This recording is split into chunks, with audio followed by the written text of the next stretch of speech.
Составањето на бугарите во уставот ќе се дискредитира значењето на основно и на македонското историско минато од преродбата и линденскиот период, предупредуваат историчарите од Сдруженијето на историчари на Македонија. Бараат академската заедница да биде вклучена во сите општествени промени, вклучително и уставните измени. И линденското востание нема да има македонска народна содржина, бидејќи тие ќе бидат државнотворен народ и тие ќе ја внесат содржината на линденското востание како бугарско востание.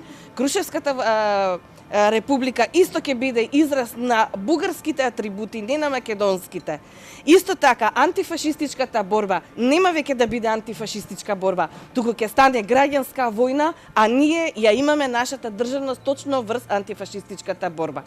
Историчарите бараат и да се престане со формирање на адхок тела и комисии за политички потреби и уништување на 70 годишни институции како што е ова здружение. За лицата кои членуваат во тие комисии велат дека се историчари само по вокација. Фактот што членуваат во повеќе такви тела за нив значи дека се откажале од научната определба и се ставиле во политичка функција за лична корист. Мораме ние како академска заедница да се спротивставиме на сите политички влијанија кои што, како што спомнав, директно го дерогираат и слободата на академската мисла и научната мисла, воопшто и македонската наука, образование, а како што знаеме крајната импликација би било засегнување на националниот идентитет. Председателот на МАНУ пак побара отфрлање на договорите со соседните земји.